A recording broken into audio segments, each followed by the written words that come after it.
റോമ 9:6 പറയുന്നുണ്ട്, ദൈവവചനം ഒരിക്കലും പരാജയപ്പെടുകയില്ല. നമ്മൾ പരാജയപ്പെട്ടാലും ദൈവത്തിന്റെ വചനം ഒരിക്കലും പരാജയപ്പെടുകയില്ല. വീണ്ടും പ്രഭാഷകൻ 42:15 പറയുന്നു, കർത്താവിന്റെ പ്രവൃത്തികൾ വചനം വഴി നിറവേറ്റപ്പെടുന്നു. എന്തുവഴി നിറവേറ്റപ്പെടും? വചനം വഴി നിറവേറ്റപ്പെടും. അപ്പൊ വചനം കേൾക്കണം, വചനം പഠിക്കണം. എബ്രായർ 4:12 പറയാണ്, ദൈവത്തിന്റെ വചനം സജീവവും ഊർജ്ജസ്വലവും ഇരുതലവാളിനേക്കാൾ മൂർച്ചയേറിയതും അസ്ഥികളിലും സന്ധിബന്ധങ്ങളിലും മജ്ജയിലും ഹൃദയവിചാരങ്ങളിലും തുളച്ചിറങ്ങി അതിനെ വിവേചിക്കുന്നതുമാണ്. ദൈവത്തിന്റെ വചനത്തിന് കാര്യങ്ങൾ വിവേചിച്ച് തരാനുള്ള കഴിവും ശക്തിയുണ്ട്. Hallelujah, hallelujah. ഈ വചനത്തിന് പ്രവർത്തിക്കുന്നത് ഇപ്പൊ ഇവിടെ ഈ പ്രാർത്ഥിക്കുന്ന ഈ പ്രസംഗിക്കപ്പെടുന്ന വചനം ഇതെവിടെ ഇങ്ങനെ തങ്ങി നിൽക്കും. ഈ വചനത്തിന് നിങ്ങൾ കൂട്ടിക്കൊണ്ടുപോയാൽ ആ വചനം നിങ്ങളുടെ വീട്ടിലേക്ക് വരും. നിങ്ങൾ എവിടെ ഇരുന്നാൽ ഈ വചനം നിങ്ങളുടെ വീട്ടിലേക്ക് പറഞ്ഞയക്കാൻ പറ്റുമോ? പറ്റും.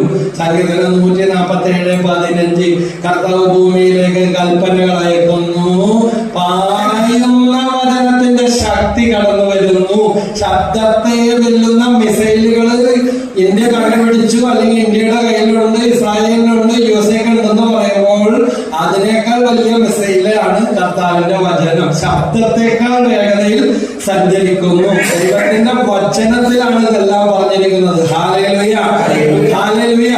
ഗൾഫിൽ നിന്ന് ഒരാൾ വിളിച്ചിട്ട് പറഞ്ഞു, 9 വർഷമായി ആരക്കുളം എന്ന് പറഞ്ഞ സ്ഥലത്ത് കൊതി കൊണ്ട് മേടിച്ചു പോയതാ, നാട്ടിലൊരു സ്ഥലവും വീടും വേണമെന്നും പറഞ്ഞിട്ട്. പക്ഷേ വന്ന ആൾക്കാരെ മുഴുവൻ പാമ്പാണ്, സർപ്പമാണ്, അതാണ് ഇതാണ്, കഞ്ഞിമൂലിയാണ്, ദോഷമാണെന്നും പറഞ്ഞ് തടസ്സപ്പെടുത്തി.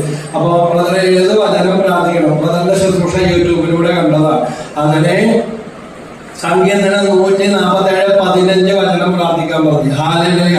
എന്നിട്ട് നിങ്ങൾ അവിടുത്തെ കാടൊക്കെ ഒന്ന് വെട്ടി വെളുപ്പിക്കുക. അത് ഞാൻ അപ്പനെ വിട്ടിട്ട് ആളെ ഏർപ്പാട് ചെയ്യാന്ന് പറഞ്ഞു. ആരെങ്കിലും വന്നാൽ ബ്രോക്കർമാരെല്ലാം രംഗപ്രവേശം ചെയ്യും.